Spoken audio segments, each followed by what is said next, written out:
Essa matéria que a gente vai estudar aqui nessa noite é uma das matérias mais importantes assim, de início do estudo da Escritura, porque a gente vai analisar uma boa parte de como é que a Bíblia foi formada, como é que foi feito todo esse trabalho para que esse manuscrito estivesse na sua mão. Agora eu quero deixar claro para os irmãos que eu fiz uma pós-graduação em bibliologia, principalmente nessa área. E eu estudei durante 1 ano e 6 meses só a respeito disso. Então, muito provavelmente, em 3 aulas, a gente não vai conseguir chegar nem na metade da metade.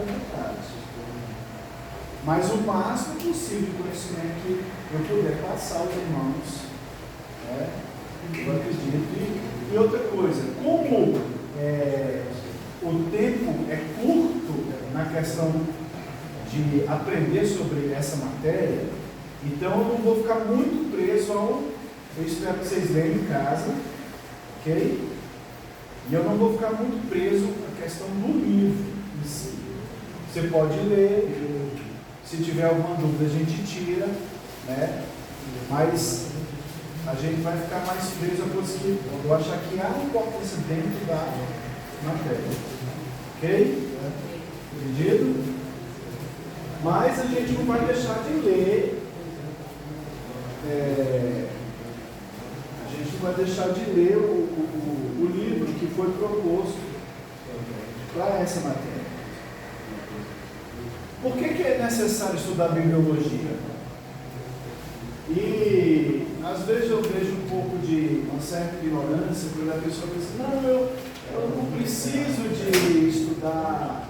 Irmão, você não tem ideia do quanto foi trabalhoso para que essa Bíblia estivesse na sua mão hoje. A gente não tem noção por quê. Falamos português, estamos no Brasil, mas temos uma Bíblia traduzida para a nossa língua. Para que essa Bíblia chegasse na sua língua, homens tiveram que trabalhar no projeto de tradução, entendeu? Tiveram que analisar manuscritos para poder traduzir isso para a sua língua, procurar a melhor palavra que identificasse o texto, entendeu? E existe uma questão chamada de língua fonte e língua alvo. A língua fonte, no Antigo Testamento seria o hebraico, a língua alvo é o português. Então entenda, quem fez esse processo, uma área tinha que ser muito estudioso para poder fazer essa. Então hoje a gente tem na nossa mão, e às vezes a gente acha que foi fácil, mas vocês não têm ideia do quanto é difícil fazer uma tradução, ok? Então, diante disso, a gente também tem que entender como é que esse campo foi formado, qual foi a regra, a base que se usou para poder cada livro estar em seu lugar. Então, tudo isso teve uma regra, ok? E tudo isso a gente vai aprender, nessa questão da bibliologia. Na introdução aí, o conhecimento leigo da Bíblia Sagrada pressupõe uma leitura devocional puramente espiritual da Palavra de Deus. Essa leitura é importante na medida que se serve com ajuda e suporte para o cristão em momentos difíceis, bem como para aprofundamento de sua comunhão com o Senhor. Entretanto, o estudante da Palavra de Deus deve prosseguir em outros níveis de leitura e estudo da Bíblia, conhecendo e compreendendo os ambientes físico, cultural, histórico, religioso, nos quais o texto sagrado foi produzido. Aqui já há um ponto-chave para que a gente tenha uma boa noção da interpretação da Escritura. A gente tem que conhecer isso aqui. Qual o ambiente que esse texto foi produzido? Quem foi o produtor do texto? Entendeu? Quando eu analiso o Evangelho de Mateus, qual é a minha ótica do texto? Eu preciso de entender que quem escreveu foi um homem chamado Mateus. Porque às vezes a gente vai para o texto já com o seu óculos, pensando, não, quem está falando isso aqui é Jesus. Mas espera aí, por detrás de Jesus havia alguém que estava escrevendo. E ele estava escrevendo palavras a respeito de Cristo. Em alguns momentos ele está escrevendo palavras que saíram da boca do próprio Cristo. Você está vendo como já há uma divisão aqui? Então, você pensa, eu li o texto, eu já interpreto, não é assim.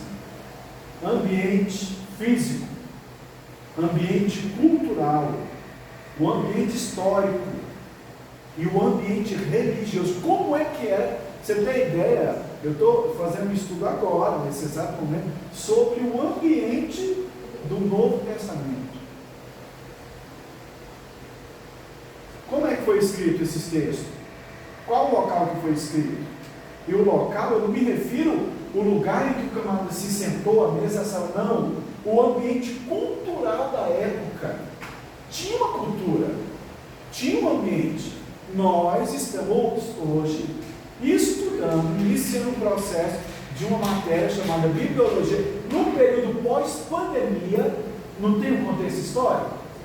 Então, se você for escrever algo a respeito, você vai lembrar de tudo isso. E porventura, se entrar uma expressão assim, depois da pandemia, quem vai ler esse texto daqui a 10, 20, 30 anos, se Jesus não voltar, ele vai detectar que houve um fator histórico. Por meados de 2020 a 2021, houve. Então é nesse período que o escritor está se referindo. Então você entendeu como é muito mais profundo do que a gente imagina? Então isso é a se analisar. A disciplina Bibliologia é a porta de acesso a esse livro de leitura bíblica. Como matéria introdutória, prepara o estudante para o aprofundamento dos temas que abordam em matérias específicas tais como Antigo Testamento, Novo Testamento, hermenêutica bíblica, entre outras. Então, para que a gente tenha uma boa interpretação, a gente tem que analisar tudo isso. Ok? Entendido até aqui? Então vamos caminhar para frente aí. O que é essa ideia de bibliologia? O termo grego é biblos, é um conjunto de livros. Logia no grego, logos, nada mais nada menos do que palavra. Então seria o estudo de um conjunto de livros. Que nesse caso aqui, a gente estaria estudando o quê? A Escritura Sagrada. Ok? E o primeiro ponto que é necessário a gente entender aí, os escritores aqui da lição, na matéria, eles vão iniciar esse processo pelo período do racionalismo. Por que é importante lembrar disso aí?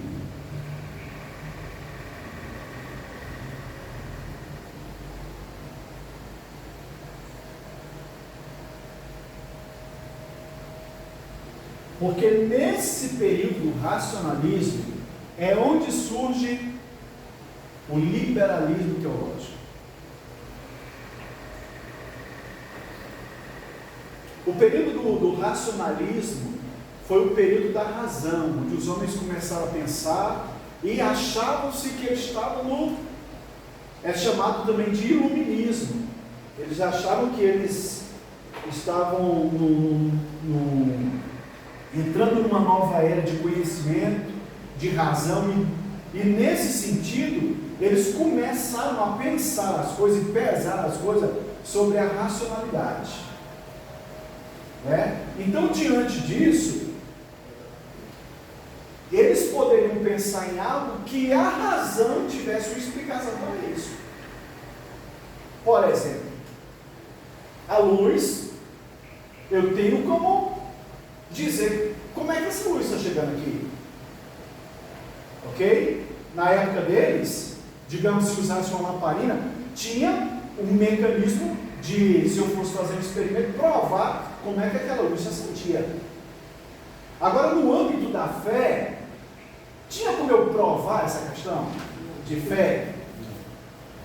Então eles começaram a pensar da seguinte maneira: se eu não consigo provar racionalmente, então, e nesse sentido, eu tenho como provar racionalmente a existência de Deus? Tem como é algo tangível, palpável, eu pego ele, como é que eu posso dizer que ele existe? Então eles começaram a pensar, não, então a gente tem que separar essas questões religiosas, e aí é onde entra esse sistema, que foi um dos sistemas que mais destruíram uma igreja: o liberalismo teológico.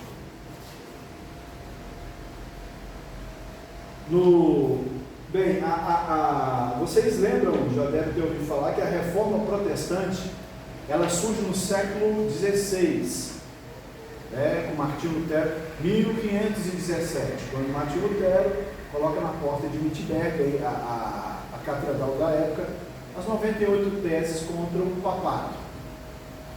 Dali dá início ao processo da reforma protestante. Depois disso, Martinho Lutero foge, é perseguido e tal, até que ele vai e traduz a escritura para o alemão, onde Martinho Lutero pensava que todo mundo deveria ter acesso a esse livro, que até então só quem tinha acesso a esse livro? Só os padres estudiosos daquela época. Caso contrário, as missas eram celebradas em latim e só se sabia como falar o amém.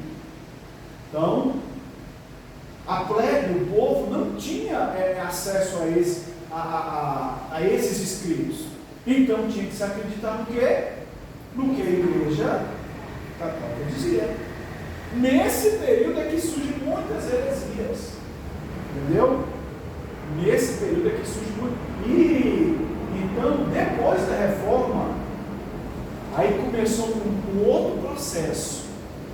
De agora que as pessoas tinham acesso, claro, dependendo da língua da tradução. Aí foi traduzido para o inglês também. Se não me falha a memória, foi John Wycliffe que fez a primeira tradução para o inglês. Então, inicia um processo em que as pessoas têm acesso a... E no período de cerca de quase 200 anos, o mundo se desenvolveu por causa do estudo da Escritura. Antigamente, muita gente tinha nível de formação, mas antes de qualquer nível de formação, sabe qual era o primeiro nível de formação? O teológico. Hoje em dia, não se deu muita vazão para isso, mas antigamente a pessoa era formada em teologia, depois era formada em direito. A pessoa era formada em teologia, depois era formada em qualquer outra matéria. Mas um dos pontos principais que se estudava era teologia. Entendeu? Só que, voltando aqui à questão do racionalismo, eles começaram a pensar o quê? O homem, depois da reforma protestante, eles caíram, segundo a mente dos iluminados, em trevas, porque... Mas se você estudar a história anterior a esse período do iluminismo, foi um dos períodos onde mais, claro, para a sua época, mais a ciência ela cresceu. Mais a ciência cresceu, mais foi inventado medicamentos naquela época. E muitas outras coisas que deu crescimento à humanidade. Só que quando chega aqui nesse período, os homens começam a divagar em pensamentos que Apesar de o iluminismo, eu estou acompanhando aqui no livro. Pode entrar, fica à vontade.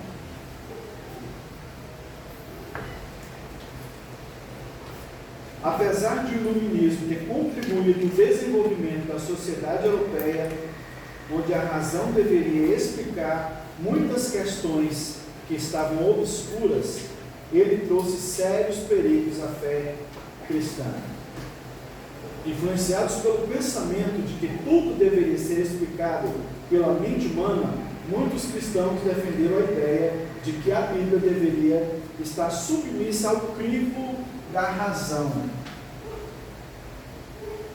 Nesse período vão surgir algumas matérias, né? E vai surgir, claro, os teólogos liberais, que eu acredito que vocês estudaram aqui na introdução. Ouviram falar sobre o liberalismo teológico, ouviram? Como é que surgiu essa questão? Bem, se eu preciso provar que eu preciso colocar a Bíblia no crivo, no âmbito de todas as outras matérias, eu não tenho a mínima possibilidade de provar a existência de Deus, porque como é que eu pego Deus e coloco no campo de experimento? Tem como? Mas isso é uma questão só de pensar um pouco mais, porque entenda, isso aqui quem diz é um físico, Adalto Lourenço. Se você quiser pesquisar depois a respeito dele, Adalto Lourenço diz que Deus deixou na humanidade, ele deixou a sua digital, ele deixou a sua assinatura. Tudo que Deus fez tem 3 partes. Como é que se divide a matéria? Atos, prótos e leis. Como é que se divide o espaço? Largura, altura, profundidade. Como é que se divide o tempo? Presente, passado, futuro. Isso sai do normal. Todo lugar que você for no mundo, você vai ver essas 3 coisas. O que significa isso? O Criador, ele deixou uma digital, uma assinatura naquilo que ele fez. Então, esses camaradas queriam provar que não havia, no campo da razão, então essas questões de Bíblia, isso aí deixava mais comportamento humano, a vivência disso, isso aí tinha que ser tirado. E na realidade o que eles queriam? Tirar Deus da jogada. Eles queriam tirar Deus mesmo de cena. E a gente pode perceber isso que no período, nesse período aí, é onde vai surgir a teologia liberal. Como é que a teologia liberal começou a trabalhar? Trabalhar de maneira a colocar a Bíblia em xeque. Eu preciso provar esse livro. Um dos pais dessa ideologia, Schleiermacher, um alemão, ele dizia que a Escritura, a Bíblia, ela é um livro humano. E como sendo um livro humano, ela deve ter erros. Ela contém erros. Aí você me pergunta, pastor, mas a Bíblia tem erros? Erros? Não, livro inspirado. A Bíblia não tem erro? A Bíblia é um livro inspirado por Deus? Como é que eu provo tudo isso? Então, essa teologia, e paz, meus irmãos, até hoje, se porventura vocês estivessem fazendo um curso em uma faculdade que fosse universidade federal, você pode ter certeza que você ia aprender isso aqui. Teologia liberal. Você pode ter ciência de que a teologia que você vai aprender seria uma teologia liberal. Um dos camaradas que começou a pensar nisso aí foi quem? Rudolf Bultmann. E qual o pensamento dele? Peraí, não, a Bíblia é um livro humano, um livro cheio de erros, e que foi escrito pelo homem. O homem é falível, o homem... Uma das primeiras coisas que a gente tem que tirar da Bíblia é o quê? As questões mitológicas. Deus chamou isso de desmitologização. Por exemplo, você diz, não, Jesus ele é o Filho de Deus, ele nasceu de uma virgem. Então, quem te conta essa história? Isso não existe, não. Jesus era um Filho de Deus, como qualquer um de nós somos filhos de Deus. Irmão, não espanta não, porque eu estou só reproduzindo o que o camarada fala, viu? Eu não acredito nisso, não. Não, Jesus ele nasceu como qualquer um de nós. Não, te contar que ele andou sobre as águas. Ele tem até um livro que ele mostra Jesus andando sobre as águas, Rudolf Bultmann. E ele disse, não, isso aí foi os discípulos que escreveram a respeito dele. Ele nunca andou sobre água. Mas tem uma coisa que ele crê que realmente aconteceu. Do credo apostólico, que o credo apostólico não é, entendam, não é o credo da Igreja Católica, é o credo dos apóstolos. Eu já assinei isso aqui várias vezes com a dominical. Eu chego para você é um cristão, eu também, na cultura da época, estamos sendo perseguidos, ninguém fala que é crente, aí de repente eu estou conversando com você, eu faço isso aqui. Aí você, você vai completa. O que é isso? O peixe era o símbolo do cristianismo. Aí eu te perguntava, conhece o credo? Aí você sim, crê em Deus Pai Todo-Poderoso, Criador dos céus e da terra, que Jesus Cristo. A única coisa que o Bultmann dizia que foi verdade é que Jesus padeceu sobre Pôncio Pilatos. Só porque existem dados históricos registrados que contam essa história. Então é um fato histórico. Aí diz o resto é tudo mentira. Não, mas espera aí, Jesus não ressuscitou, não. É porque os discípulos, como andaram 3 anos e meio com ele e pararam com a pesca, então não tinha mais trabalho, não tinha mais emprego. O que é que eles falaram? Não, vamos inventar essa história aqui. E isso é ensinado em muitas academias. Paz, meus irmãos. E daí depois surge outro, e outros, e até hoje nós temos. Então, o racionalismo foi isso que trouxe a história da humanidade. E nesse sentido, a teologia liberal, o liberalismo teológico, aonde ele entrou, ele deixou um rastro. Por quê? Porque diante do entendimento, desse entendimento da Escritura, para mim, o que a Bíblia serve?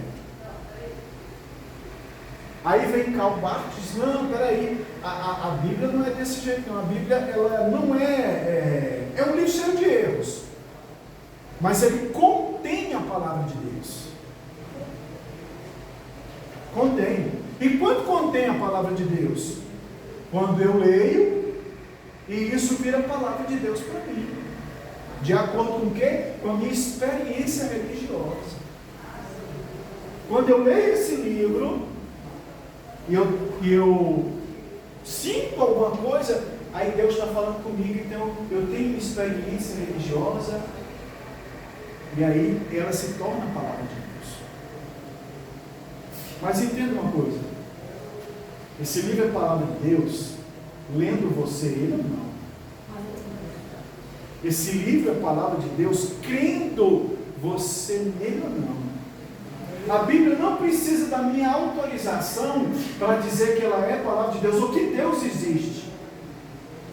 Eu não sei se você nunca percebeu, mas Gênesis já inicia dizendo, no princípio criou Deus.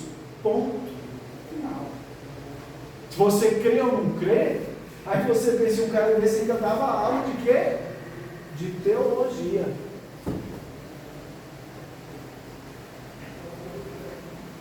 Então, foi isso que o período do iluminismo, do racionalismo fez com a mentalidade de muitos, e até hoje se propaga alguns pensamentos e estudos daquela época. Só que não foi tão ruim, não. Sabe por quê? Porque eles começaram a colocar o crime, eles começaram a colocar a escritura em xeque, fazer alguns crimes com ela, e aí começa a nascer a crítica textual, crítica da forma, como é que ela foi escrita, quem escreveu. Você tem ideia, tem alguns deles que pensam que, esse evangelho de Mateus, que diz ser Mateus o escritor, que eles nem acreditam que realmente foi Mateus, isso aí irmão, só que graças a Deus hoje, como essa palavra ela é a palavra de Deus, ela é fenomenal, papirólogos, estudiosos dessa área, que nem crentes são, manuscrituristas, que o manuscriturista faz? Ele estuda um texto, e o estudo daquele texto vai fazer datação, entendeu? E nessa datação, ver se esse texto realmente tem a ver com aquela pessoa que escreveu lá atrás. Há textos de 200 anos que são estudados ou mais. Paz dos irmãos, a Bíblia é o livro mais fidedigno de todos os já. Até eles mesmos ficam assim embasbacados com a preservação do Cristo. Porque o que foi escrito lá atrás desse texto, haja visto que hoje nós temos cópia da cópia, e se perde o número de cópias, o sentido do texto é o mesmo que está lá no início. Então, quando eles estudam isso, eles pensam o seguinte: só um lado, para que haja essa preservação. Só para que vocês tenham uma ideia, eu já disse assim, isso aqui em outras aulas. Carsten Tite, esse camarada é um manuscritologista, ele fez um trabalho de papirologia também. Ele tanto é manuscritura como papirólogo. Ele fez um trabalho em um documentozinho pequeno, do tamanho do cartão de crédito, do Evangelho segundo Mateus, um texto de Mateus, se me fala a memória, fala de Maria Madalena. Então ele foi buscar o tempo que esse texto foi escrito. Ele achou ele em uma viagem que ele fez à Europa, e ele achou isso acho que foi no museu, achou esse documentozinho, esse pedaço de papel, viu como ele era um papel, ele viu o valor daquele papelzinho, que o povo nem, ele viu e ele foi estudar aquele. Sabe qual foi a datação que ele achou daquele ano? 50. Quase esse grupo lá. O nome do documentário, pode escrever aí, o testemunho, eu consegui achar esse livro. Já. O testemunho, tem no YouTube, coloca lá, o testemunho ocular de Jesus, e você vai ver. Tem todo o relato do Carsten Tite e do Giacomo, que foi quem fez. Carsten Tite foi quem fez o trabalho, e o Giacomo foi quem entrevistou ele. Então tem esse documentário no livro, e ele fez, e ele provou que, e isso aqui caiu como uma bomba no meio dos liberais, porque eles diziam que não, a Bíblia foi escrita depois que os apóstolos já tinham morrido, depois que os discípulos já tinham morrido, então foram outras pessoas que escreveram a respeito disso aí. Então, a Bíblia não tem valor. Aí, você sabe o que o Carsten Tite diz? Ele diz o seguinte: ele diz, tudo bem, vocês podem fazer o que mas me provem que o meu pessoal trabalhou e que dentro do campo do experimento que a gente fez foi errado. Prova, traga a contraprova. Ninguém conseguiu provar o contrário. E a datação, aproximadamente, anos 50. Então isso significa o quê? Que enquanto Jesus estava andando, tinha gente, escrevendo a respeito. E isso, para nós, o que é? É documentação. Entendeu? Não tem, como diz os irmãos da Universal, contra fatos não há argumentos. Ok?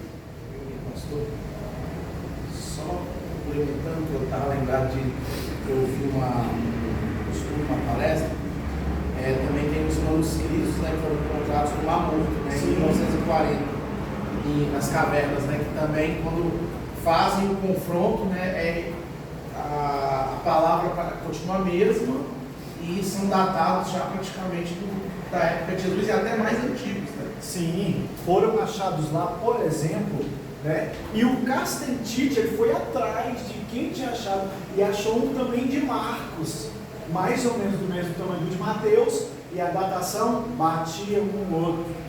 Eles acharam, porque os teólogos ligaram dizendo, não, esses textos foram escritos muito mais, muito tempo depois das pessoas já mortas. Então, quem escreveu pode ter colocado o que queria ali. Só que os documentos que foram achados lá por exemplo, o livro do profeta Isaías intacto, e as cópias batem literalmente. Irmão, a cópia que você tem na mão é a mesma que está registrada lá atrás nesses documentos que foram. Glória a Deus. Então isso já traz para a gente o quê? Isso já traz uma prova. Esse texto que eu tenho na minha mão, ele é fidedigno. Aí você pensa, só para você pensar um pouquinho. Mas peraí. Mateus não sabia que estava escrevendo Bíblia. Lucas sabia que estava escrevendo Bíblia? Não. Marcos sabia que estava escrevendo. Moisés sabia, não sabia? Ninguém sabia que estava escrevendo uma Bíblia.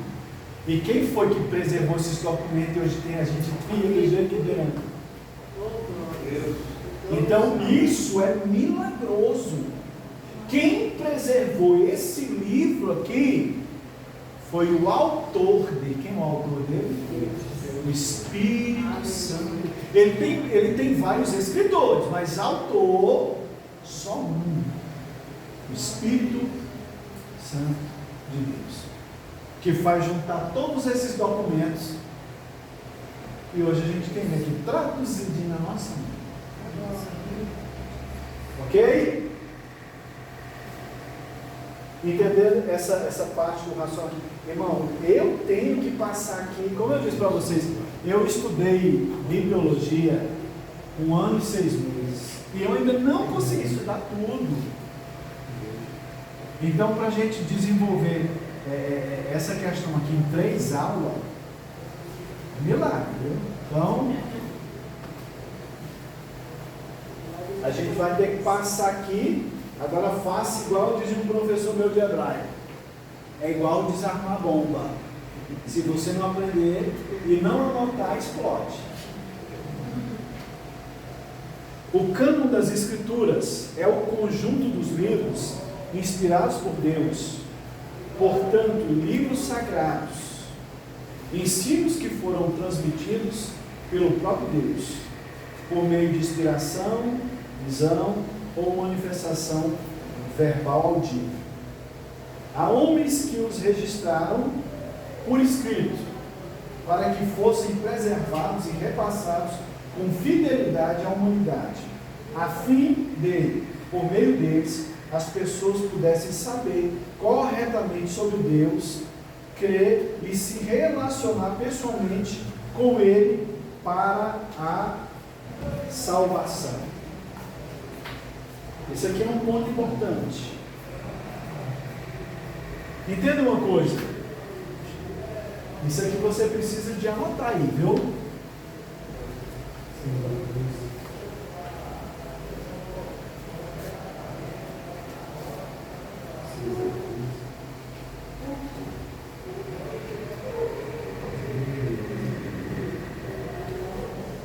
A Bíblia é toda apocalíptica.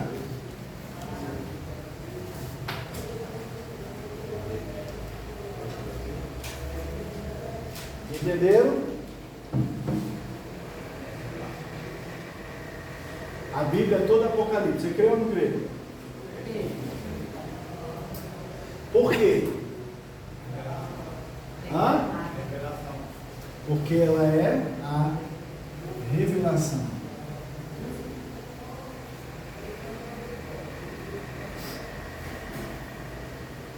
Desde Gênesis a Apocalipse, Deus se revela através de sua palavra. Entenda, quando Moisés começa a escrever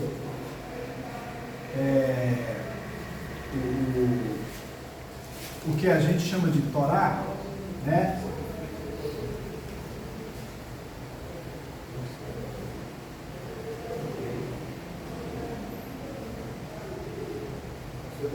Oi. Aí dentro tem outro kit de princesa aí, você pode usar. Aí dentro do armário. Tá. Só ver a continuazinha. Dá pra ver aqui, não dá? Aqui mais um fundo também. Vou botar um pouquinho mais de tinta aqui. É porque esse aqui é meu, a ponta fina. Eu acho que é meu Deus, se ficou bom. Tá bom esse texto. Tá bom. Ah, esse aqui é bom. Você gostou desse? Oh, maravilha. Aí, ó, foi Apocalipse. Revelação. Moisés escreve o quê? Torá. O que é a Torá, irmão? O Pentateuco, né? Eu não gosto muito dessa palavra Pentateuco, não, porque o Pentateuco já vem bem coisa. Mas a Torá, né? São 5 primeiros: Bereshit, Shemot, Vaikra, Bamidbar e Devarim. Gênesis, Êxodo, Levítico, Números e Deuteronômio. Esses 5 primeiros livros foram revelados a Moisés quando? Quando Moisés estava no deserto com o povo hebreu. Ainda não eram judeus, entendeu? Com o povo hebreu, que acaba de sair de um cativeiro de aproximadamente 430 anos, ok? Então qual é a mentalidade desse povo? Mentalidade de escravo. Então quando eles saem, Deus dá toda essa revelação a Moisés. Você já parou para analisar por que Gênesis começa dizendo Bereshit bara Elohim? Meu professor de hebraico, todo mundo que conhece hebraico conhece esse texto, né? No princípio criou Deus os céus e a terra. Por quê? Entenda, aí aqui a gente entra num contexto vivencial. Por quê? O povo está saindo de um período de cativeiro, 430 anos, digamos que passaram-se 4 gerações lá, ok? Esse povo, pessoas nasceram e morreram escravos, e o que eles viam dentro do Egito era a cultura que Amon-Ra era Deus, entendeu? Sete, a deusa das colheitas, era Deus. Osíris, o Deus que trazia do mundo dos mortos, era Deus, entendeu?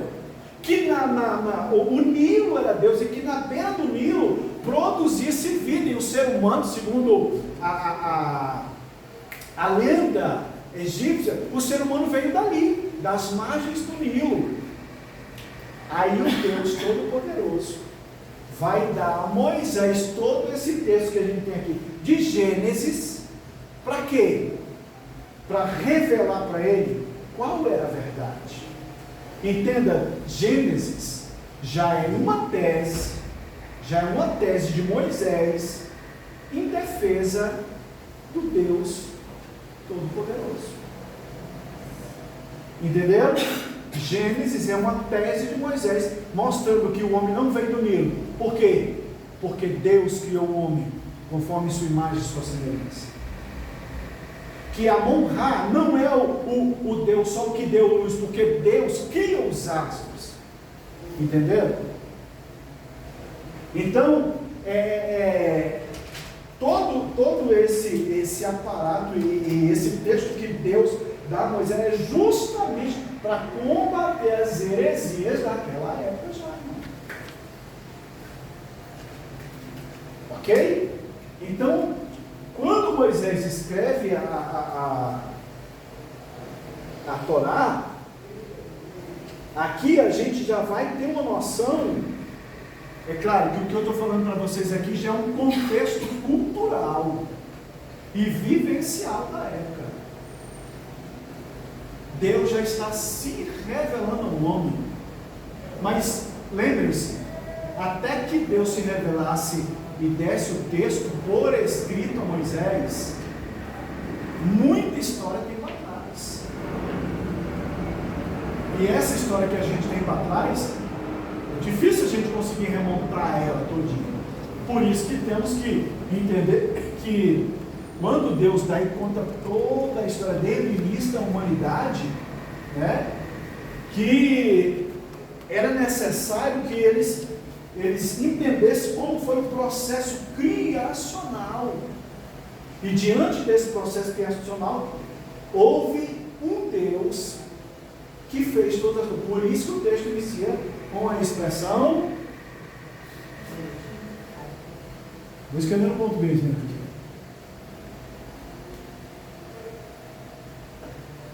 Bereshit. Na nossa tradução está no princípio.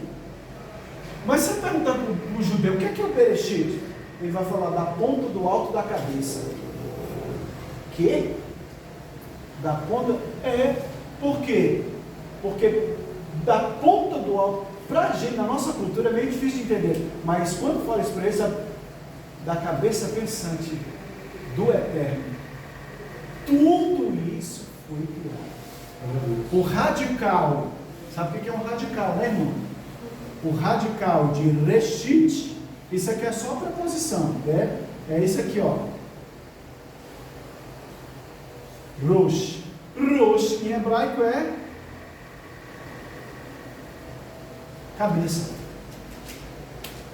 Aí agora você entende por que João lá no Evangelho vai dizer: tudo foi feito por meio dele, e sem ele, ou seja, sem a cabeça dele, nada do que foi feito.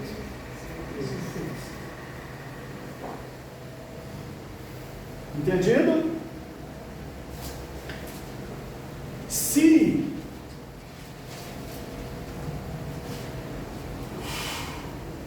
Se a gente não tivesse os 5 primeiros livros, principalmente o Gênesis, como é que a gente ia entender esse processo de início da humanidade? Só uma pergunta que veio na minha cabeça agora, porque Moisés ele foi educado e instruído tudo na parte egípcia, né? Assim, quando ele escreve a Torá, ele já escreve no hebraico ou ele escreve na língua egípcia? Na realidade, os estudiosos acham que ali ainda há um proto-hebraico. Porque a língua... Mas na realidade, naquele momento, no contexto vivencial, a gente pensa que não, mas tinham várias línguas já em decurso. O que não tinha ainda muito é algo escrito. Entendeu? Claro, você vai dar, existia um código de Hammurabi, o código de Itica, mas já existia... Moisés teve que dar àquele povo tanto a lei como esse processo de escrita também. Por isso que Deus fez com que ele aprendesse tudo isso lá no Egito. Entenda, Moisés era formado em física, química, biologia, linguística e etc. Você acha que Deus preparou aquilo para nada à toa? Né? A língua do Egito, né, hoje, não é falha mesmo, era o copta, entendeu?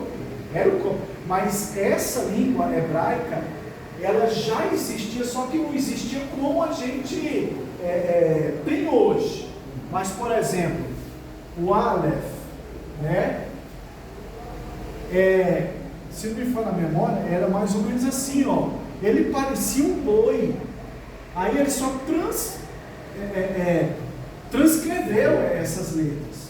Tanto que se você fala com o judeu de Aleph, né? Ele sabe que a letra representa a divindade, representa Deus, mas representa também o boi.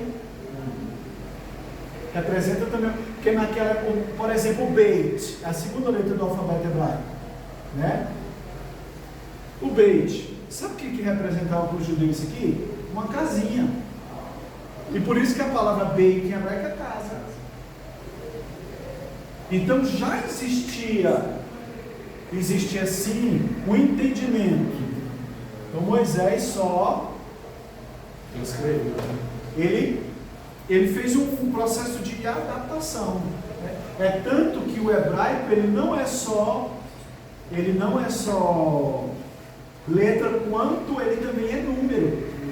O Alif representa o 1, o Beit representa o 2, né? E assim sucessivamente.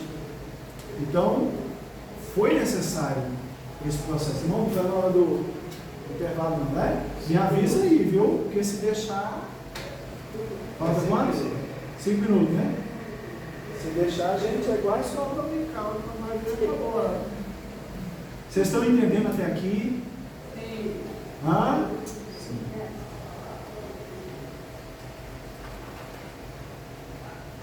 Então, por exemplo, nesse processo, a tradição, existe uma tradição oral, ok? É muito provável que anteriormente a isso, como é que vai saber o que se falava de Adão e tal? Houve uma tradição chamada de tradição oral.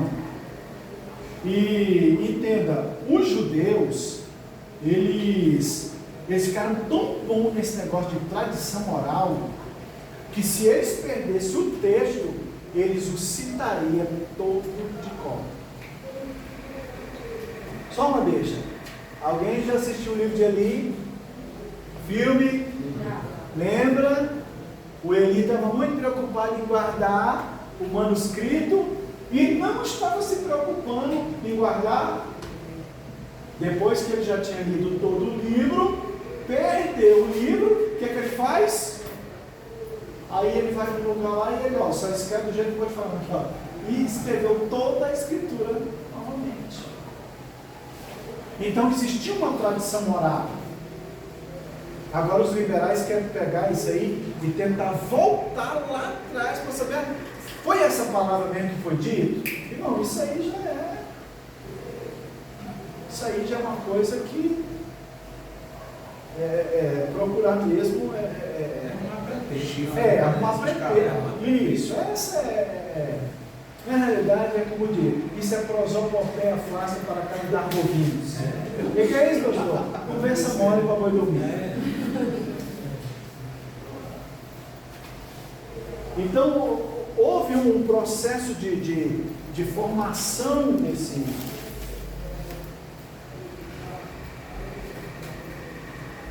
Houve um processo de formação do cânon.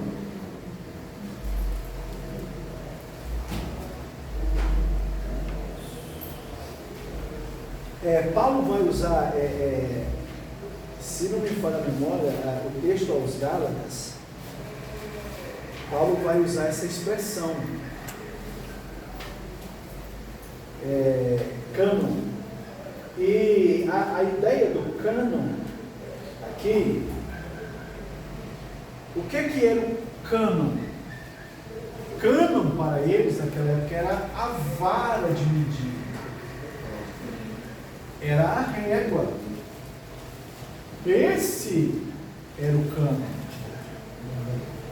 Então, a gente precisa de pensar um pouquinho. O que eu tenho na minha mão hoje aqui é um cânon da Escritura. Como é que esses livros foram colocados? Vocês acham que esses livros seguem uma ordem de verdade? ou que foram colocados aleatoriamente. Eu já até ouvi alguém dizer que, não, peraí, mas na hora de escolher os livros, era rolos, né? Aí os rolos estavam em cima da mesa, jogou lá, o que não caísse, aí eles iam ficar dentro do cânon. Irmão, quem providenciou para que esse livro, cada livro tivesse no local certo, foi quem? O próprio Espírito de Deus. Agora, eu já fiz um estudo sobre linguística funcional, análise canônica.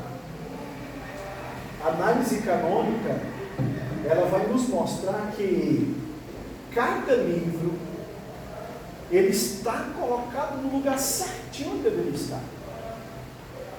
Entenda, tem sempre uma estrutura. A Torá, ela não é feita aleatória. Os 5 livros, um dá seguimento ao outro. Ela não termina aleatoriamente. Se você pegar o texto da Bíblia hebraica, né, você vai perceber que a Bíblia hebraica ela começa em Gênesis e ela vai terminar em quê? Em Crônicas. A divisão da Bíblia hebraica é diferente da divisão que a gente tem na Septuaginta, que é a tradução. Alguém sabe o que é Septuaginta? Né? A LXX. Essa LXX é uma tradução que foi feita no período grego. Agora me fugiu. Filho de Alexandria pediu para que fizesse uma tradução do texto antigo hebraico para o grego. Muitos judeus se negaram a fazer isso, mas, segundo a tradição, 72 judeus fizeram essa. É claro que isso é uma lenda, não é provado, né? Mas se conta essa história que foi feita, e aí quando eles juntaram cada judeu vieram 70, juntou os textos para igual, um igual ao outro. Mas o que se sabe é que Filo pediu para que fizesse uma tradução, e muitos judeus não quiseram fazer. Por quê? Porque para o judeu, o hebraico era uma língua sagrada, entendeu? E eles não queriam compartilhar esse texto com. Só que havia muitos judeus, chamados de judeus helênicos, e judeus que já tinham aderido à cultura helenista, à cultura grega, no período em que Alexandre o Grande dominou o mundo. Então, eles fizeram essa tradução, e na tradução modificaram-se algumas coisas na escritura. Por exemplo, a localidade de livros foi modificada. Mas se a gente analisar na Bíblia hebraica, ela tem um começo, um meio e um fim, e todo interligado. Tem um teólogo, o nome dele é Joachim Kraus. Ele faz esse trabalho de análise canônica. Ele analisa cada livro, e cada livro ele prova que esses livros estão interligados juntos. Você tem dúvida de que a Bíblia seja interligada? Irmão, é simples. É simples. A Bíblia começa com um assunto. Deus criou os céus e a terra. E qual o final do assunto lá em Apocalipse? A criação de um novo céu e de uma nova terra. Você acha que isso é tal Léo jogado? Foi dito. A Bíblia inicia um processo de um homem perdendo o acesso à árvore da vida. A Bíblia termina com um homem retomando esse acesso. Você está entendendo como ela inicia com isso aqui dentro da linguística funcional? Isso tem tudo a ver. Diga. O livro de Jó é o mais antigo. Hoje em dia já há estudos que ele é bem antigo. É mais antigo que a Torá? Hoje já tem estudos que mostram que ele não é tão antigo quanto a Torá. Eu pensava que ele... Mas entenda, por exemplo, igual ele está falando aí, quando Jó escreve Quando é que ele... Se ele é mais antigo do que a Torá, peraí, já existia escrito nesse momento, nesse período? Mas Moisés não é que inicia o processo de escritura? Está entendendo? É só uma questão de pensar um pouco mais. Então, e outra coisa, Jó, ele fala no livro, há pensamentos do livro, que bate com os pensamentos de Gênesis, da questão da criação. Entendeu? Então, ela em si, ela está toda interligada. Cada livro foi colocado no seu devido lugar. Ah, não, os evangelhos não foi não. Quem te falou, irmão? Quem te falou? Esse cano é fantástico. Por exemplo,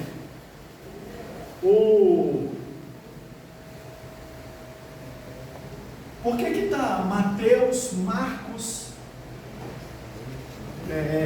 Lucas?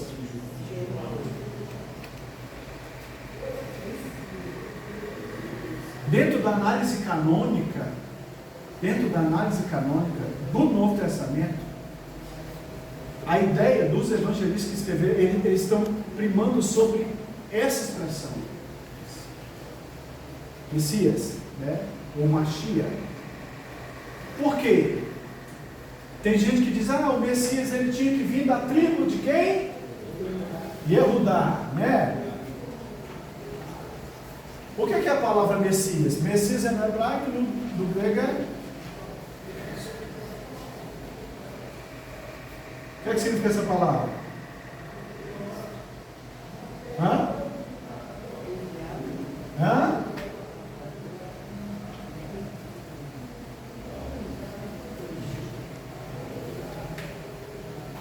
Quais as principais classes ungidas em Israel?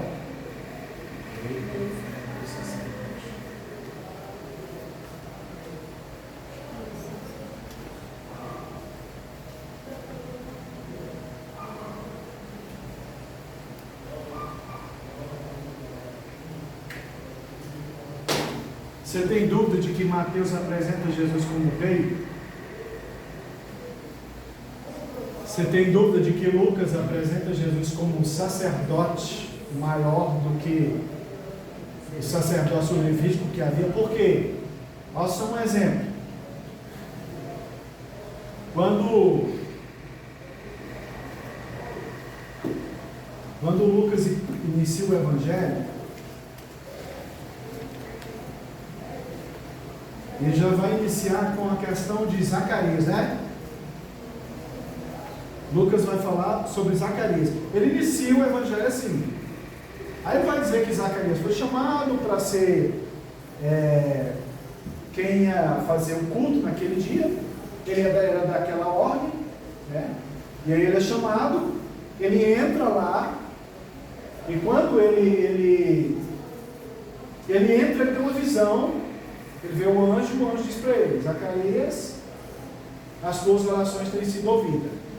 Aí ele falou: que oração? Você vai ter um filho. Aí ele pensou: eu já estou velho, minha mulher está velha.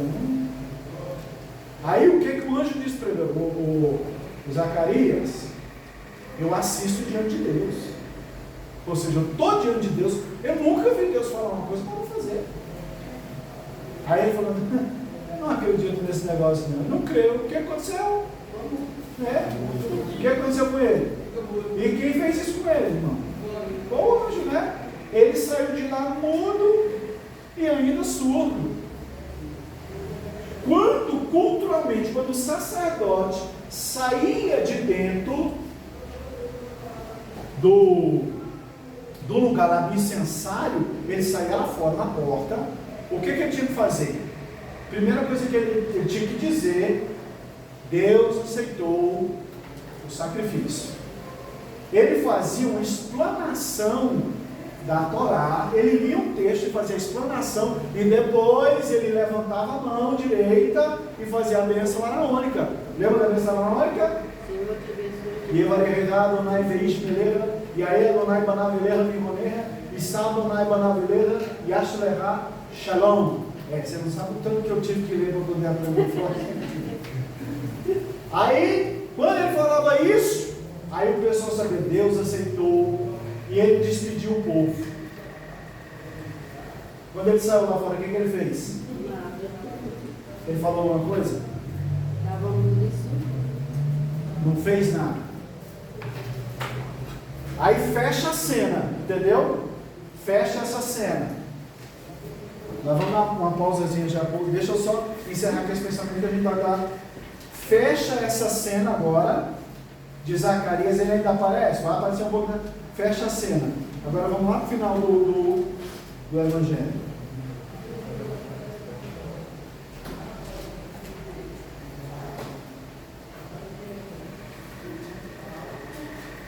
Quando Jesus ele morre, ele entra dentro do sepulcro, entendeu?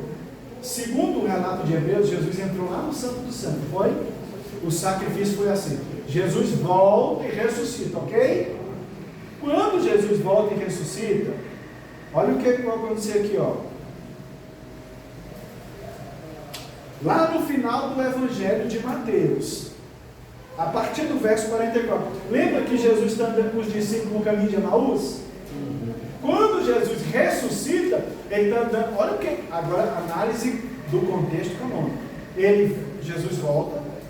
Jesus está andando com os discípulos no caminho de Emaús. O que ele faz andando lá com eles? Explica as Escrituras.